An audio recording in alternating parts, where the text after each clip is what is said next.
I'm making this video to give context to a recording that I've posted on this channel. That's probably what brought you here. I've said multiple times that my son was interrogated harshly using deceptive techniques for over 2 hours by public educators at our local school system.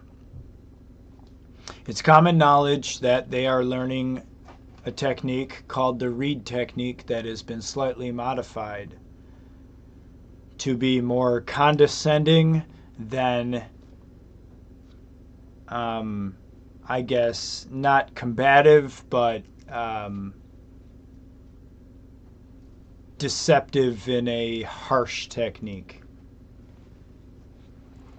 That was only the tip of the iceberg of what happened to us back in October.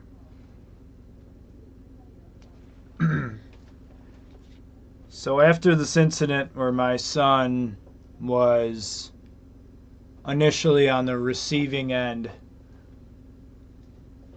of a fight and he dispatched it or ended it, we were told, Mom was told specifically at first, that there was a video she wasn't allowed to see that proved my son started the incident and that my son was lying and that there was no previous altercation, that my son started it all and he was a bully. Mom found that hard to believe. She wanted to talk to her son. That was denied.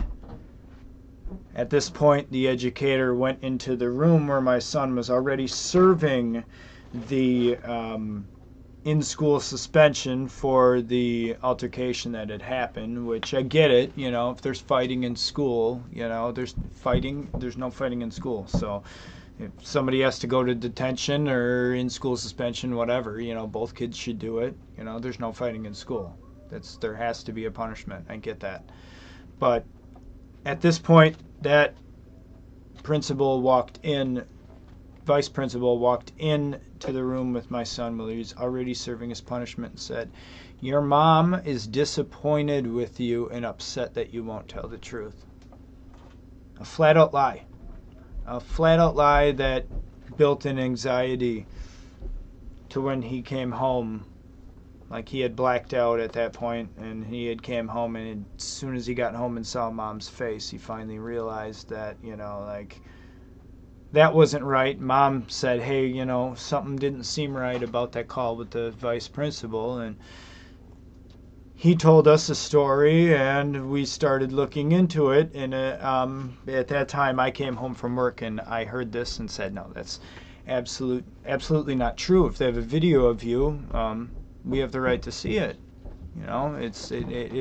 It's our First Amendment right that if they have that video and they recorded it in a public setting in a public area, that if they have the right to have it, we have the right to see it.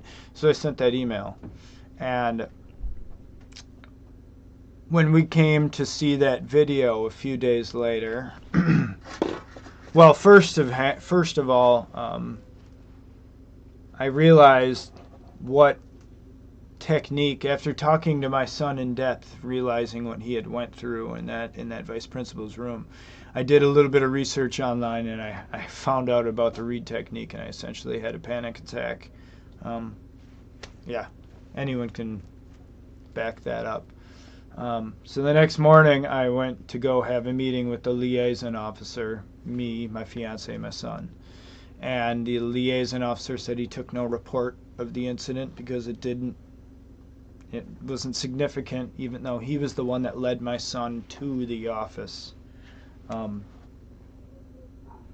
Said it was insignificant, and when I was angry and upset that he didn't take a report and refused to take one, he pointed us to the district office. And we went there, and we demanded to see the video.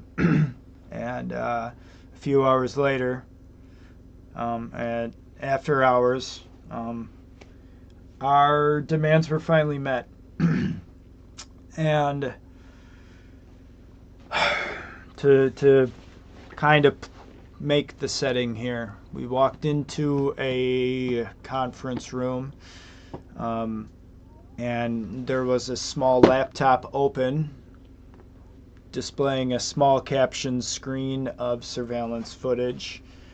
And immediately my fiance asked if it could be broadcasted on the big 50-inch display that was up on the wall. He obliged, and soon as that video on that laptop casted to that screen, we saw a display, a picture, a portrait, a family portrait of the vice principal who interrogated my son, his whole family. The reason why we had to wait so long to see this footage after I demanded it the evening of the incident, it took us 3 days, was because it had to be sent to this person's email. It had to be edited and all of that. And only 3 people have access to the surveillance footage in the district, which happens to be the vice principals, the principal, and the director of student services. So instead of the director of student services having his laptop, he happened to have this vice principal's laptop, which was a little weird. The video starts to play, and it is choppy. It was supposed to be, through my open records requests, I found it's supposed to be 30 plus frames per second.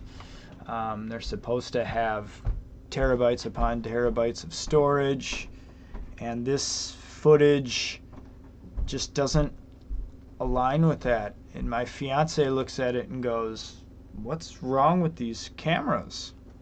What's wrong with the footage? Our cameras at home don't look like this." Now, I have the cheapest Amazon system you can get by HiCU.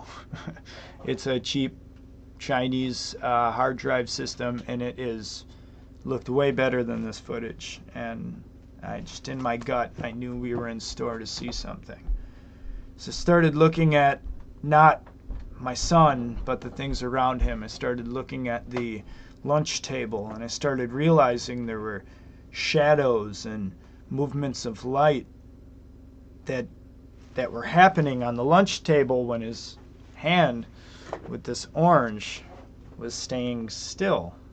It was just, his hand was still while he was talking to this kid, and his other hand was doing things, but his orange was right there in his hand.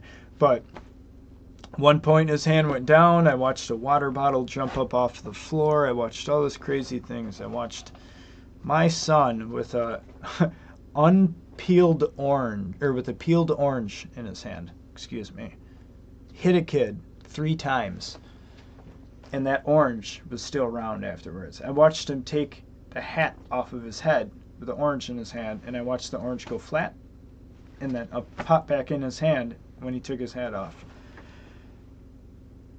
It was almost comical. It made me feel crazy. The director of student services kept making up excuses, saying saying that the footage was recorded over old footage, so we might be seeing things that aren't actually there, and just all of these absurd things while he's totally red-faced and profusely sweating. And meanwhile, I have a third party who isn't with, who is clearly pointing and agreeing with me. That isn't my fiance, isn't my son, isn't the director of student services. This other individual is pointing to me all these things are inconsistent and wrong, and is agreeing with me. And after that, I was denied every lawful and legal request to have that footage analyzed. I went as far as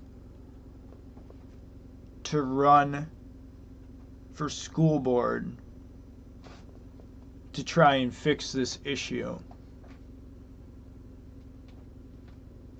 And every reasonable thing I've done hasn't panned out. I do not want to have to sue and take away from the education of any possible student in this district, but these people need to learn a lesson. They can't even say I'm sorry or admit wrongdoing. They can't. Their egos won't allow them to do it. So what else do I do? What did I do wrong? Thank you.